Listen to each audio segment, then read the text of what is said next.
যে কোনো সময় ব্রেন বিস্ফোরণ হতে পারে বলে এক তরুণী আশঙ্কা করছেন। তার ধারণা বিস্ফোরণ হয়ে তিনি মারা যাবেন, তাই তিনি এখন ঘরে বন্দি থাকেন, ভয়ে কোথাও বের হন না। স্কটল্যান্ডের সাউথ ল্যানার্কশায়ারের ৩১ বছরের এই তরুণীর নাম অ্যাম্বার ফোর্ড। তিনি মস্তিষ্কের একাধিক অ্যানিউরিজম নিয়ে বেঁচে আছেন, যা যে কোনো মুহূর্তে বিস্ফোরণ হতে পারে। অ্যাম্বার ফোর্ড দ্য সানকে জানায়, ২০১৮ সালে একদিন সকালে ঘুম থেকে উঠে দেখি আমার মুখ পুরো বাঁকা হয়ে গেছে, অথচ আমি পুরোপুরি সুস্থ ছিলাম। এটা আমার জীবনকে গ্রাস করে ফেলেছে। ঘর থেকে বের হলেই আমার প্যানিক অ্যাটাক শুরু হয়। অ্যাম্বার জানায়, প্রথমে আমার মাম্পস এবং বেলস পলসি ধরা পড়ে, যা সাময়িক দুর্বলতার কারণ হয়ে দাঁড়ায়। তারপর আর ঠিক হয়নি। এখন আমার রক্ত চলাচল বন্ধ হয়ে গেছে। আমি সবসময় সংক্রমণে আক্রান্ত হচ্ছি। ২০২০ সাল থেকে প্রচণ্ড ক্লান্তি, তীব্র মাথা ব্যথা, চোখে কম দেখা ও শ্বাসকষ্ট দেখা দেয়। অফিসের টেবিলেই ঘুমিয়ে যেতাম। তখন আমার মাথা ব্যথা এতটাই তীব্র হতে শুরু করে যে আমি মাথা তুলতেও পারতাম না। ঘুমের মধ্যে শ্বাস নিতে কষ্ট হতো, পায়ের শক্তিও কমে আসছিল। শারীরিক জটিলতার কারণে ২০২৩ সালের ডিসেম্বরে তিনি তার অফিসের ডাক্তারকে দেখান। তখন ডাক্তার তার ঘাড়ের সিটি স্ক্যান করে প্রাথমিকভাবে গলার ক্যান্সার বলে ধারণা করেন। পরে একজন নিউরোসার্জনের পরামর্শ নিলে তার ফেনেস্ট্রেশন হতে পারে বলে ধারণা করেন। এই রোগে একটি ধমনী ২ ভাগে ভাগ হয়ে যায়। ২০২৪ সালের এপ্রিলে একটি এমআরআই স্ক্যানে ৩টি অ্যানিউরিজম বা রক্তনালী ফুলে ওঠা নিশ্চিত করা হয়।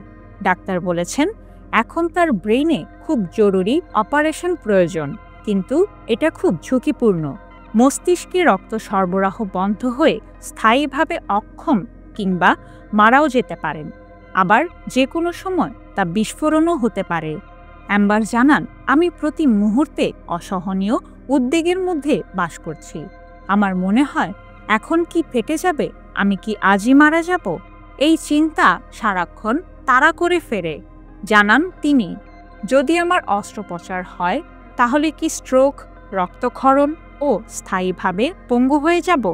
এই চিন্তাও মনে আসে, কারণ অ্যাম্বারের পরিবারে এই রোগটি অনেক আগে থেকেই আছে। তার দাদি ইসাবেল ওনিল ৫৬ বছর বয়সে অ্যানিউরিজমে মারা যান। অ্যাম্বার বলেন, এনজিওগ্রাফি না করে তার অবস্থা কতটা খারাপ তা জানার কোনো উপায় নেই।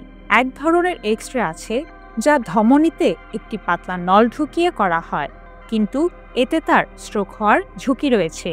তিনি আরও বলেন, তার মস্তিষ্কের ফেনেস্ট্রেশন বিপজ্জনক নয়, তবে যেহেতু তার অ্যানিউরিজম একই ধমনীতে অবস্থিত, তাই তার অবস্থা আরও ঝুঁকিপূর্ণ হয়ে উঠেছে।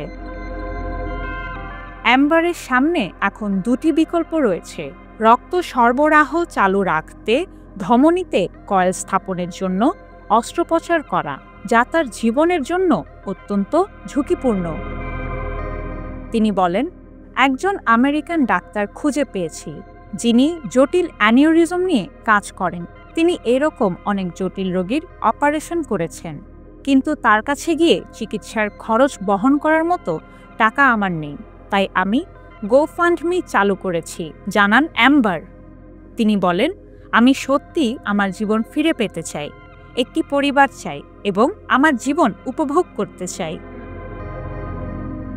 মস্তিষ্কের অ্যানিউরিজম হল রক্তনালীর প্রাচীরের দুর্বলতার কারণে তা ফুলে যায়।